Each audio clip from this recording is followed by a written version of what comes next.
The air in the antique-laden living room of the Hawthorne estate was thick with the scent of old money and unspoken regrets.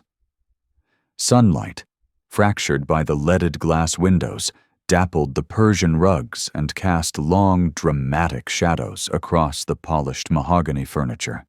It was a room that had witnessed generations of whispered secrets and strategic alliances, and today it was the stage for my own quiet unraveling.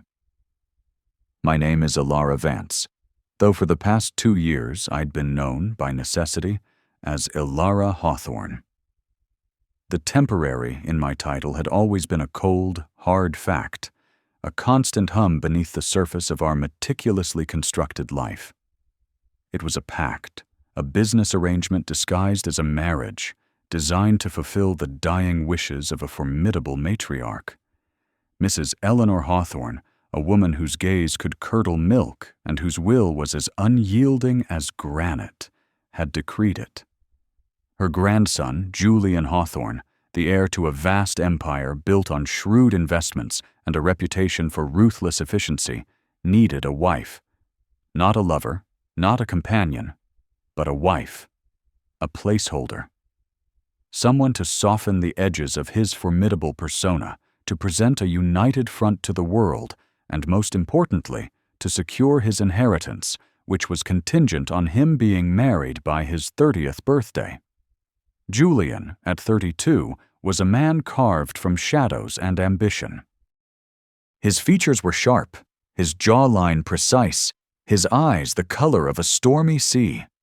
A mesmerizing, unsettling blue that could pierce through any pretense.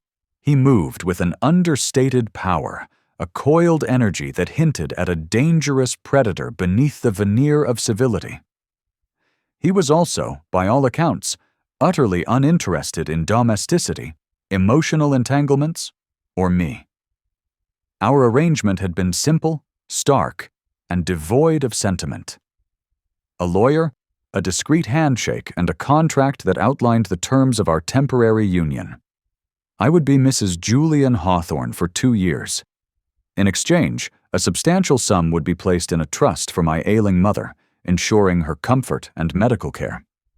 It was a fair trade, I'd told myself, a necessary sacrifice for a cause I believed in. My mother's life, her health, was worth any compromise. The first year had been a delicate dance of polite distance. We shared a sprawling mansion, but separate wings. We dined together, meticulously orchestrated conversations about the weather, social events, and Julian's business dealings. He was a phantom in my life, a presence felt but rarely truly seen. He was often away on business trips, his absences a welcome respite, allowing me to reclaim fragments of my own identity, to breathe air that wasn't tinged with the weight of his unspoken expectations. I had learned to navigate the labyrinthine corridors of his world, to understand the subtle shifts in his demeanor, the almost imperceptible tightening of his jaw that signaled displeasure, the rare, fleeting hint of amusement that flickered in his eyes when something genuinely surprised him. I became adept at playing the role of the dutiful, if somewhat aloof, wife. I attended charity galas, hosted small, carefully curated dinners, and maintained an impeccable public image. My performance was flawless, my emotions carefully compartmentalized, tucked away in a place Julian would never find. But as the second year drew to a close, a subtle shift, almost imperceptible at first, began to occur. It was in the way Julian's gaze lingered a fraction longer when he thought I wasn't looking. It was in the unexpected questions he'd ask about my day, not out of polite curiosity, but with a genuine, albeit guarded, interest.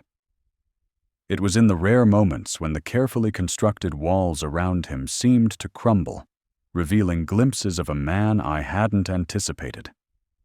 The anniversary of our wedding, a civil ceremony shrouded in secrecy and attended only by the aforementioned lawyer and Julian's stoic personal assistant, was approaching. 2 years. 2 years of playing a part, of living a lie. And then it would be over. The contract would expire, the trust fund would be secured for my mother, and I would be free to disappear, to reclaim my life, to become Elara Vance once more.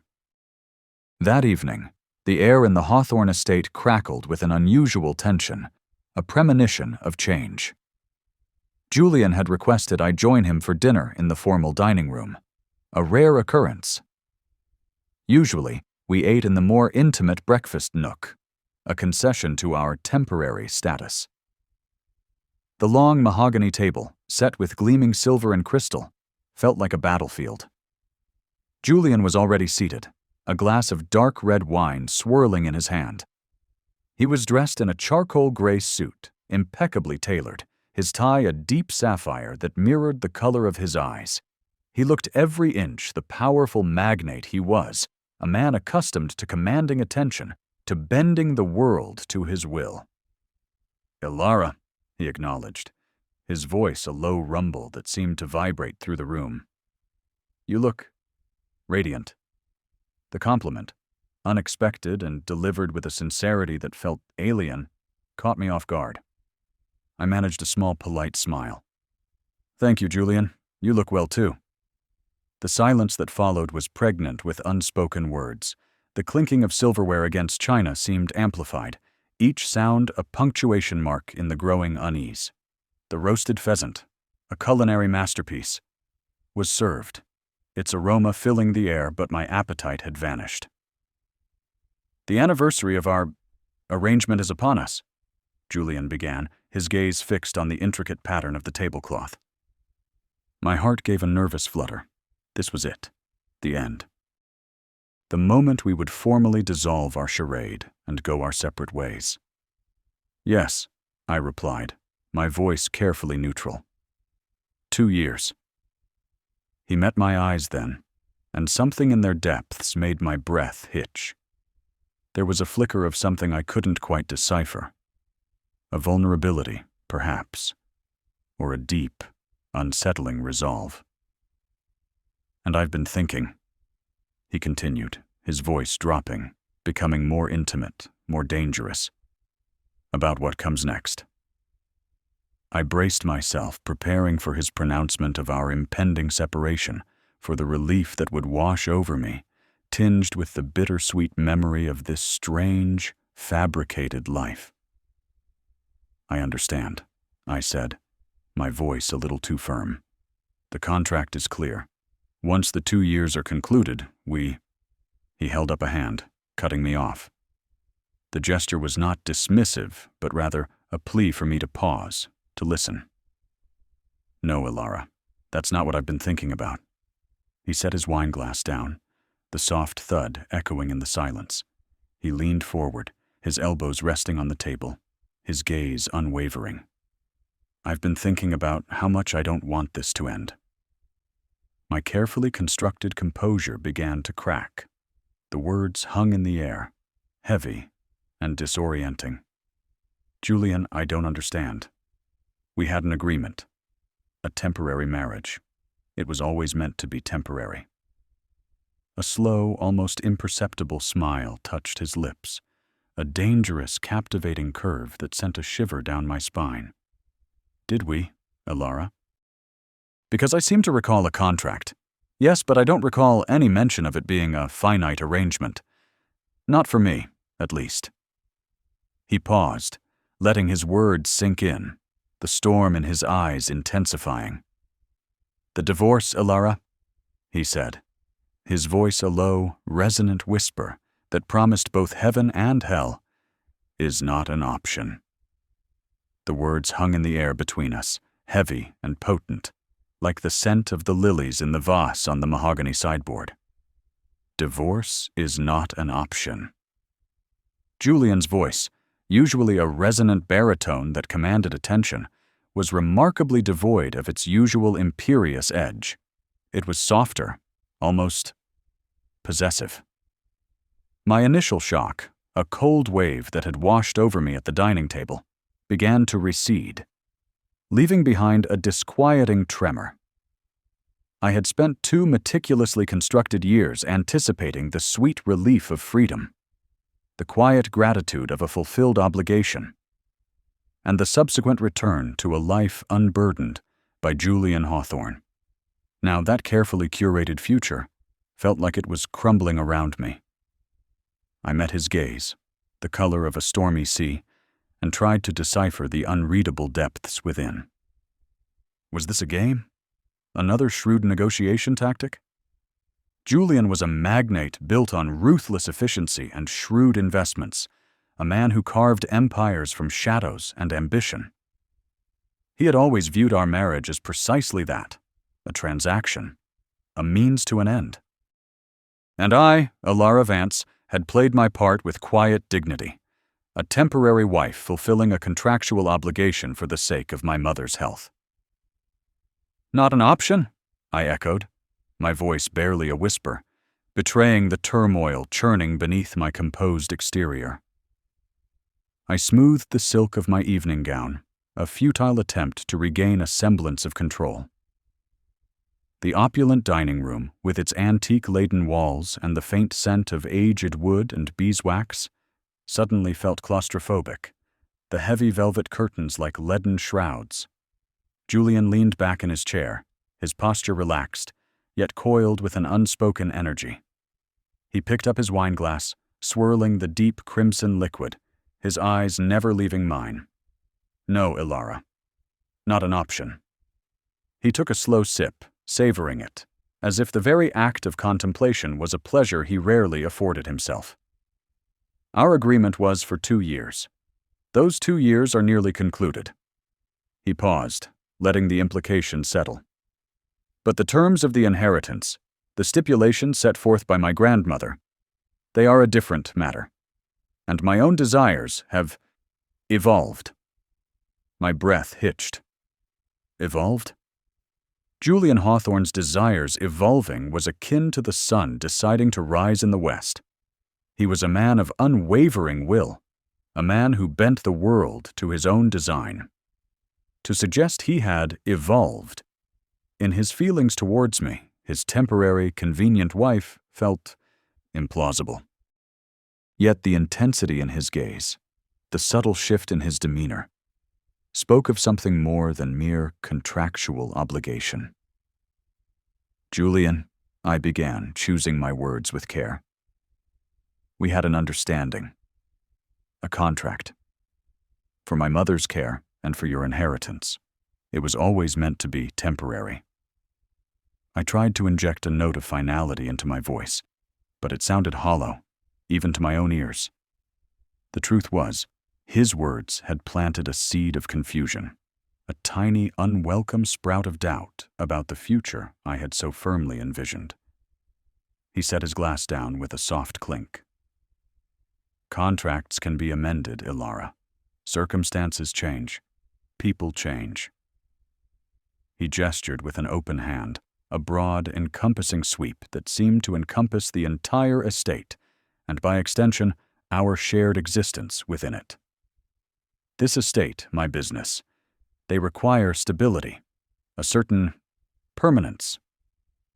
He was speaking of his empire, his legacy, but his gaze remained fixed on me, as if I were the cornerstone of that permanence. "And you believe I am that cornerstone?" The question was laced with a bitterness I couldn't quite suppress. I had been a placeholder, a necessary component to a larger machine.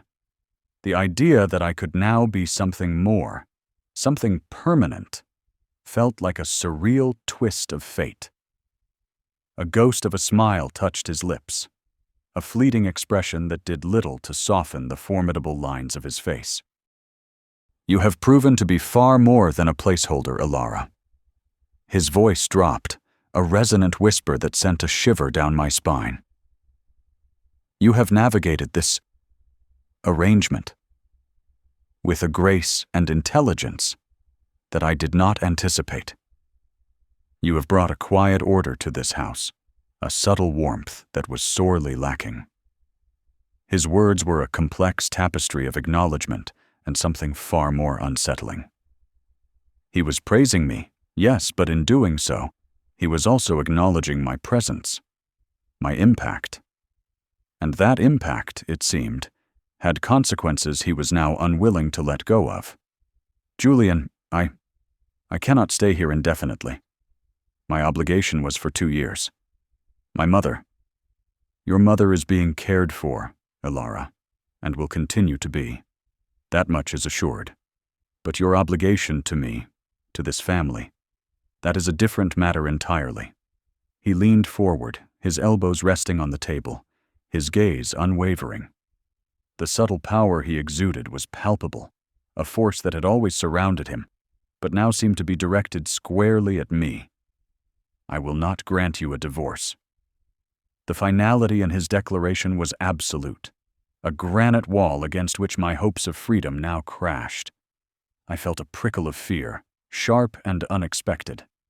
This was not the Julian Hawthorne who had signed a contract and expected me to remain a silent, compliant fixture in his life.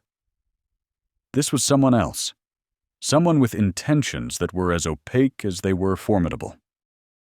You cannot simply refuse, I stammered, my voice trembling slightly. There are legal avenues. He chuckled, a low, dry sound. And there are also personal avenues, Ilara, and I assure you, my resolve is not easily swayed by legalities alone.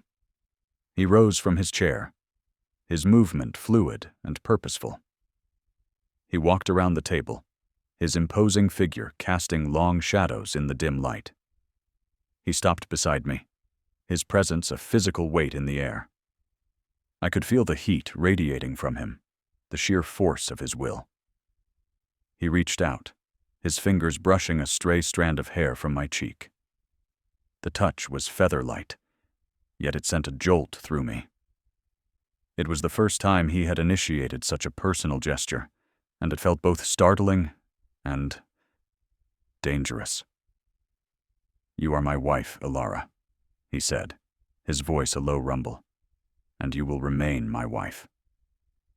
He paused, his thumb tracing the curve of my jawline, a move that was both possessive and surprisingly gentle.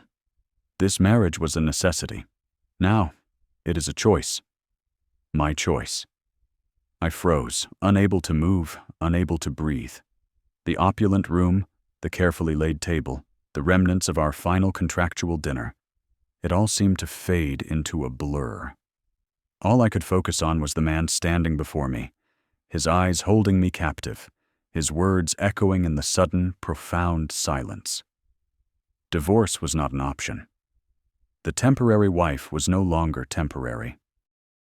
And Julian Hawthorne, the man who had once treated me as a mere signatory to a contract, was now dictating the terms of our shared future, a future I had never envisioned, a future that was rapidly becoming my gilded cage. The weight of his declaration pressed down on me, heavy and suffocating. What did he truly want? And more importantly, what was I going to do now that my carefully constructed escape route had vanished into thin air? The words hung in the air between us, heavy and unyielding as the antique mahogany table separating us. Divorce is not an option. Julian's voice, usually a resonant whisper that could command attention, was now a low, steady pronouncement, devoid of any discernible emotion, yet laced with an undeniable finality. He watched me, his eyes the color of a stormy sea, assessing my reaction with a shrewdness that had always made me uneasy. It was the same look he'd give a rival during a boardroom battle, a meticulous dissection of weakness. My carefully constructed composure threatened to fracture. But the contract, Julian, it was for 2 years, a temporary arrangement. My mother. He raised a hand, a gesture that was both dismissive and strangely gentle. Your mother's care is secured, Ilara. That was never in question, and it will not become a question now. My grandmother saw to the financial provisions. My own assurances are, I hope, sufficient. He paused, allowing his words to settle, a subtle pressure building in the room. My feelings have evolved. The initial agreement was a necessity. Now, it is a foundation. A foundation. The word felt absurd, a flimsy pretense built on a bedrock of mutual convenience and a shared lie. This opulent dining room, usually a stage for polite, if sterile, conversation, now felt like a meticulously constructed trap. The dappled light filtering through the leaded glass windows, once a source of quiet beauty, now seemed to cast long, distorting shadows, mirroring the confusion swirling within me. Evolved? I echoed, the word tasting foreign on my tongue. Julian, we live separate lives within this house. We agreed to this. It was a business transaction. My voice trembled, a betrayal of the calm I was desperately trying to project. I'd spent a year honing this persona of the dutiful, unobtrusive wife, a phantom in his gilded cage. To have him dismantle it so casually, so irrevocably, was disorienting. He leaned forward, his elbows resting on the table, his gaze unwavering. And yet, Ilara, you possess a grace and an intelligence that transcends mere contractual obligation. You have navigated this peculiar situation with a fortitude I did not anticipate. You are more than a placeholder. You are my wife. The pronouncement wasn't a question, but a declaration of ownership. The possessive pronoun landed like a physical blow, leaving me breathless. My mind raced, sifting through the terms of our agreement, searching for an escape clause, a loophole, anything to negate his assertion. But there was nothing. We had been so precise, so deliberate in our planning, that we had overlooked the most fundamental variable, the unpredictable nature of human emotion, or at least of Julian's apparent emotions. You cannot simply change the terms, I stammered, my voice barely a whisper. This isn't how it works. We had an agreement. A flicker of something unreadable crossed his face, a tightening around his jaw. Agreements can be reinterpreted. Circumstances change. My circumstances have changed, Ilara, and I have decided that divorce is not an option. He reached across the table, his fingers brushing against mine as he slid a heavy, leather-bound document towards me. This is a revised marital settlement. It ensures your mother's continued comfort, and it also provides for your future as my wife. My hand recoiled as if burned. I stared at the document, its embossed crest a symbol of the very power that now held me captive. It wasn't just about my mother anymore. It was about Julian Hawthorne, the magnate who was accustomed to acquiring what he desired, and who, it seemed, had decided I was now a permanent acquisition. I need to think, I managed, my voice strained. There is no need for thought, he said, his tone hardening, the veneer of civility cracking to reveal the unyielding will beneath. My decision is made. You will remain my wife, Ilara. This estate is your home. My life is entwined with yours, and that is how it will be. He stood then, a formidable presence in the dimly lit dining room. The air, thick with the scent of polished wood and expensive wine, now felt charged with an unspoken threat. He was not asking, he was informing, and in his eyes I saw the reflection of a future I had never envisioned, a future where my temporary role had become a permanent sentence. He turned to leave, his impeccably tailored suit a stark contrast to the turmoil raging within me. Just as he reached the door, he paused, his back still to me. And Ilara, he added, his voice softer, yet more chilling. Do not attempt to contact anyone. Our arrangement is a private matter. Any attempt to disrupt it will be dealt with, swiftly and efficiently. The door closed with a soft click, leaving me alone in the cavernous room, the silence deafening. My breath hitched, a silent sob caught in my throat. The contract, the carefully negotiated escape route, had dissolved into nothingness.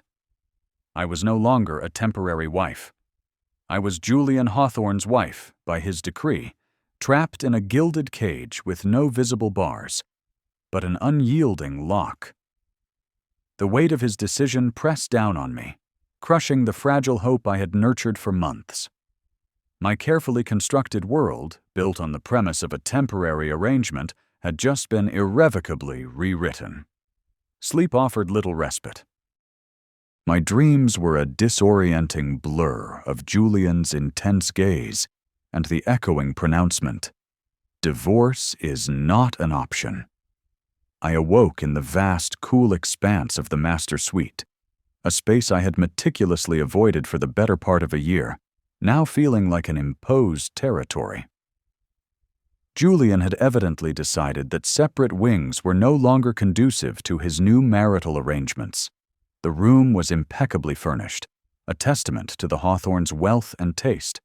Antique-laden, with heavy velvet drapes and a sprawling four-poster bed that seemed to swallow the space.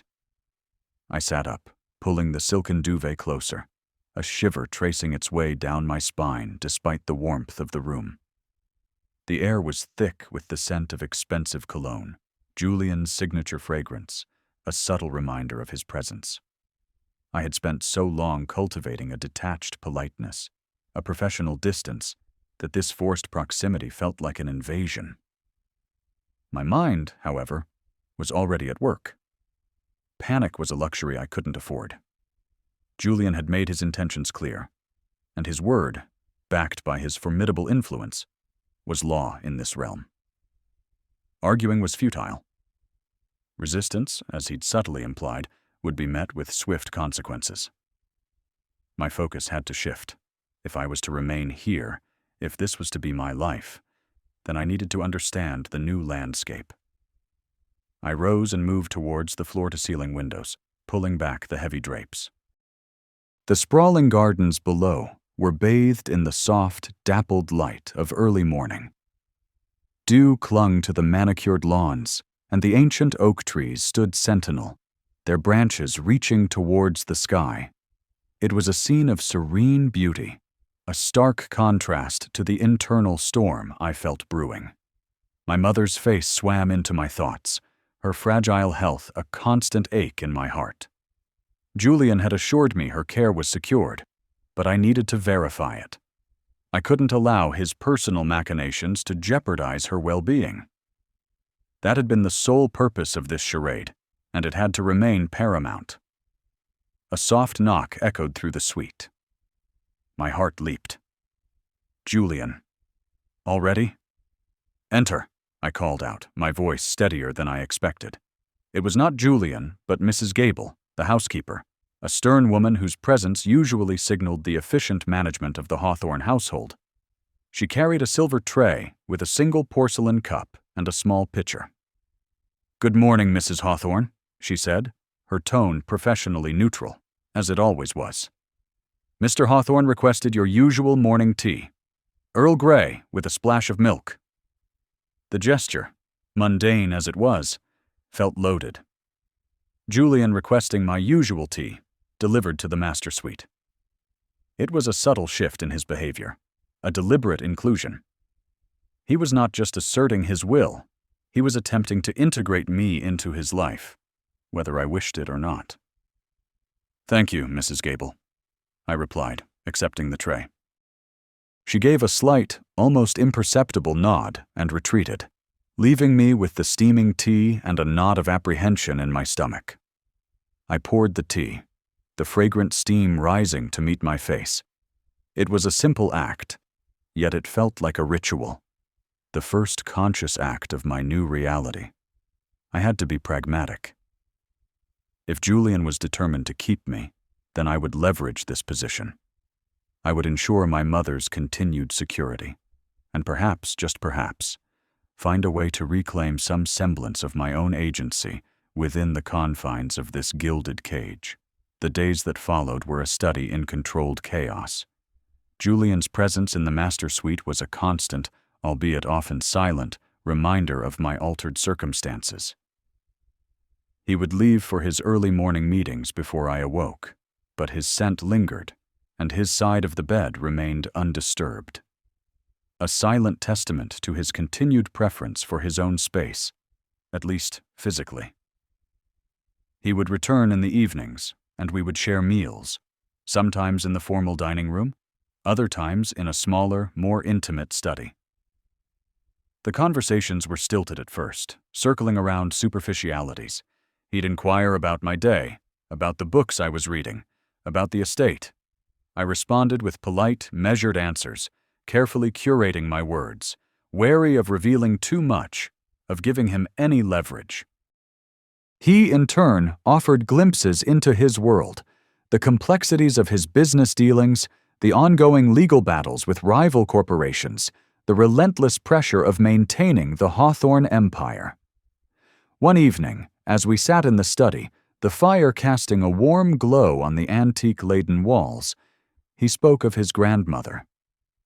"She was a formidable woman," he said, swirling the amber liquid in his glass.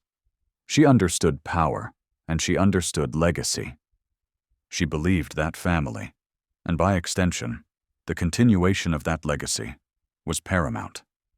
She saw our union as a means to an end, a necessary step to secure my inheritance, and, in her eyes, guide the future of the Hawthorne name." "And you?" I ventured, my voice barely above a whisper. "What did you see?" He met my gaze, his eyes holding a depth I was only beginning to fathom. "Initially, a contract, a necessary evil. But you are not what I anticipated, Alara." He paused, searching for the right words. "You possess a quiet strength, a resilience that has impressed me. You do not shy away from difficult truths, and you carry your burdens with a dignity that is admirable." His praise, delivered with such sincerity, unnerved me more than his initial pronouncements. It chipped away at the walls I had so meticulously built around my heart. I found myself looking at him differently, seeing not just the ruthless magnate, but a man burdened by expectation, perhaps even by a loneliness that mirrored my own in this vast, impersonal estate. The revised marital settlement lay on my dressing table, a constant, tangible reminder of my predicament. I had studied it, of course. It was extraordinarily generous, far exceeding the terms of the original contract. My mother's financial security was more than assured. Her future, and that of any future medical needs, was meticulously accounted for.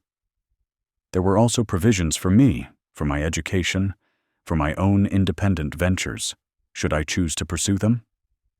It was Julian's way of binding me, not just through obligation, but through undeniable benefit. He was offering me a gilded life, a life of comfort and security, in exchange for my unwilling presence. Yet beneath the layers of legal jargon and financial assurances, I sensed a deeper current. Julian wasn't just trying to fulfill a contractual obligation. He was actively, deliberately, trying to make me his wife. He was orchestrating a slow, subtle conquest, using his resources, his influence, and perhaps a burgeoning, unacknowledged affection. One afternoon, while browsing the extensive library, I stumbled upon a collection of antique botanical prints. They were exquisite, detailed renderings of rare flowers, each one a miniature masterpiece. As I ran my fingers over the delicate paper, I heard footsteps behind me. Julian. "Beautiful, aren't they?" he said, his voice low and close. He stood beside me, his presence a warm weight against my side. My grandmother had a passion for them. She believed that studying the intricacies of nature could teach one about patience, about resilience, about the slow, inevitable unfolding of beauty. I nodded, my throat tight. His words seemed to echo my own internal struggle. Patience, resilience, unfolding beauty.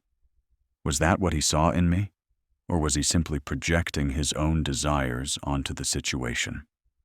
He picked up one of the prints, a vibrant depiction of a crimson rose. She said that some things, once cultivated, are too precious to be discarded. That true value lies not in fleeting transactions, but in enduring growth. His gaze shifted from the print to me, his eyes intense. I believe she was right. The implication was clear. He saw our marriage not as a temporary arrangement to be discarded, but as something to be cultivated, something to grow, and he was determined to be the one tending the garden.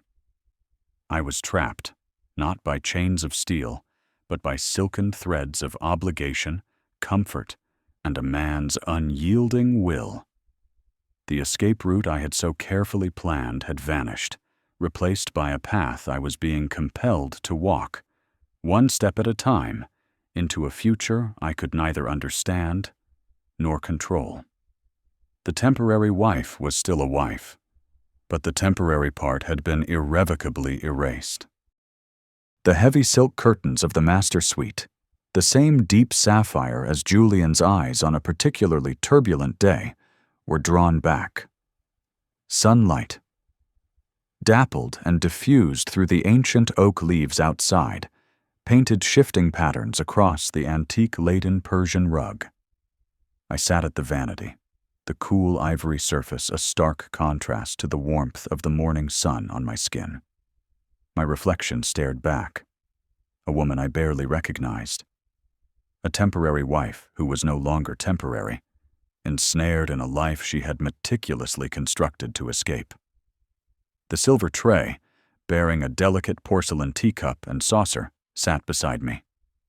It was precisely as I took it. Earl Grey, 2 sugars, a whisper of milk.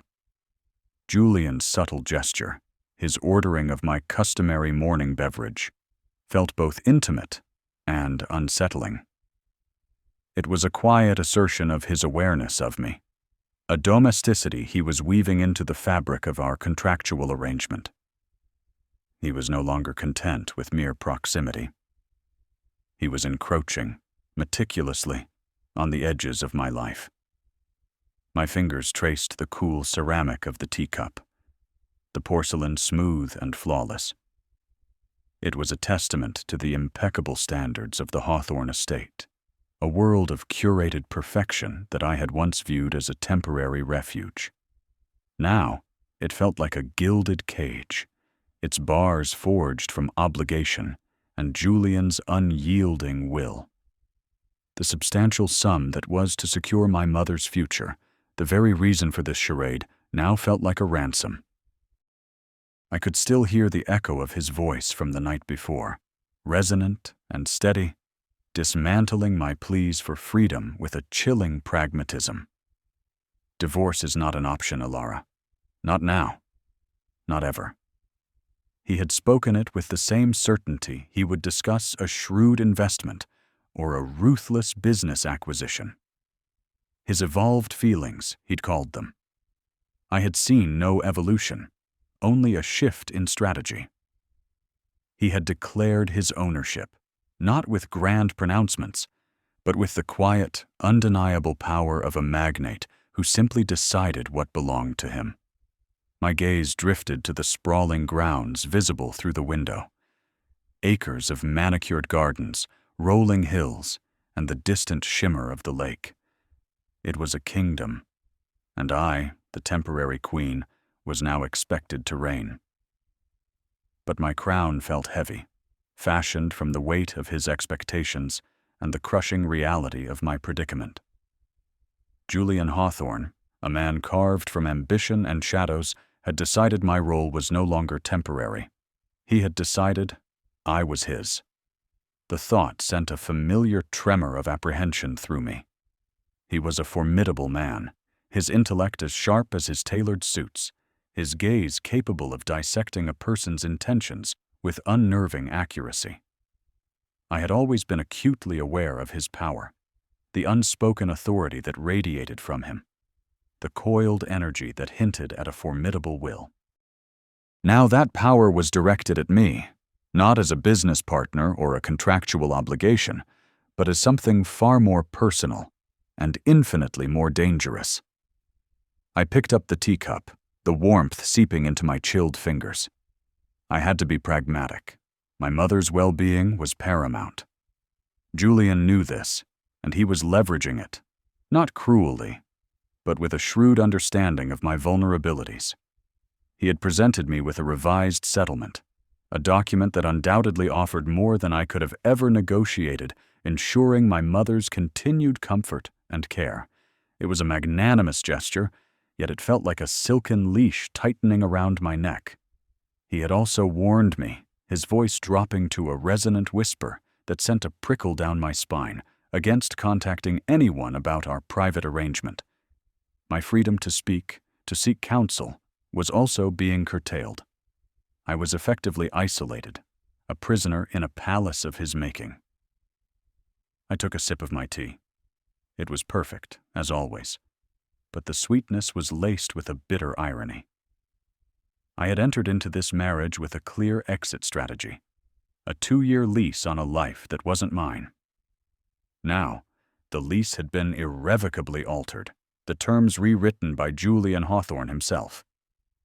He was not looking for a divorce, he was looking for a wife, and I, Ilara Vance, the woman who had always prided herself on her control, her foresight, found myself adrift in a sea of his making, with no land in sight. A soft knock sounded at the door, startling me. My heart gave a nervous flutter. It was likely a maid bringing my breakfast, or perhaps Julian himself, ready to begin his day, and by extension, our day as a married couple. I smoothed my silk robe, trying to project an air of composure that I didn't feel. The door opened, and it was indeed Julian.